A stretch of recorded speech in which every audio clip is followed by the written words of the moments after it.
Hi, I'm Hayden, the psychologist.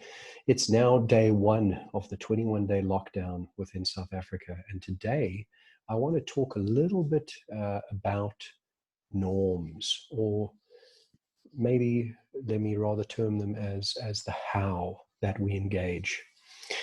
If I look at that, essentially within a family, we call it a system in psychology, we individuals engage with each other and a pattern develops.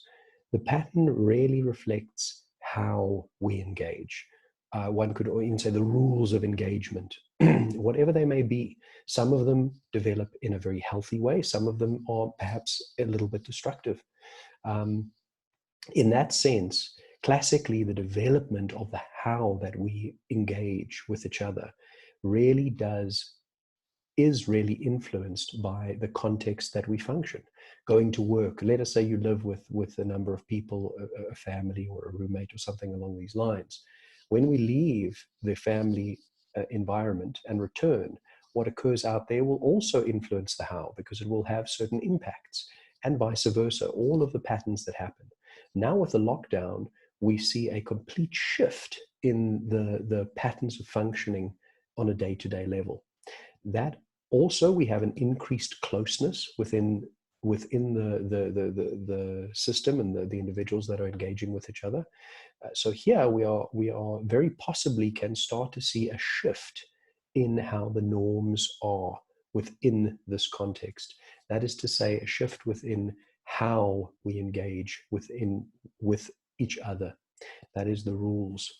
So if left to its own devices, this is actually a matter of group dynamics that these norms will form.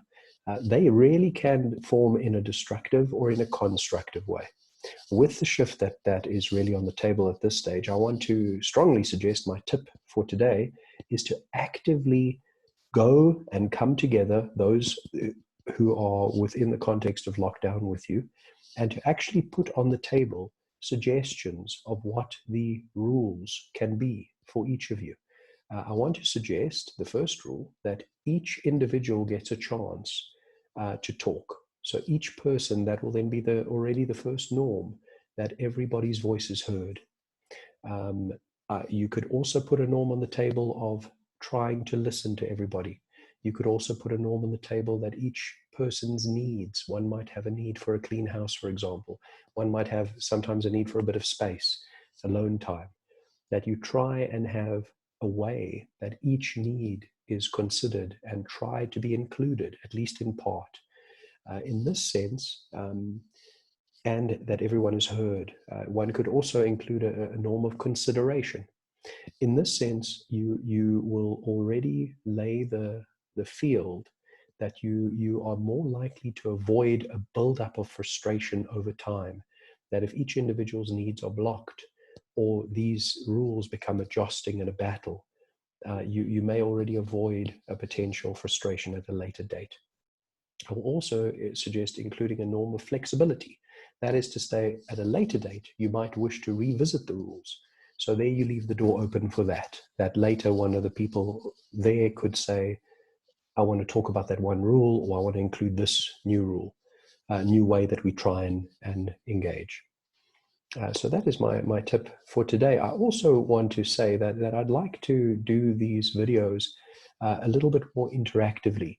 So if you have any comments or questions about what I'm talking about this topic, or even about a different topic, something completely different, please comment in the comments below. I'm going to try and answer them and actually engage as well with you as we go. Thank you.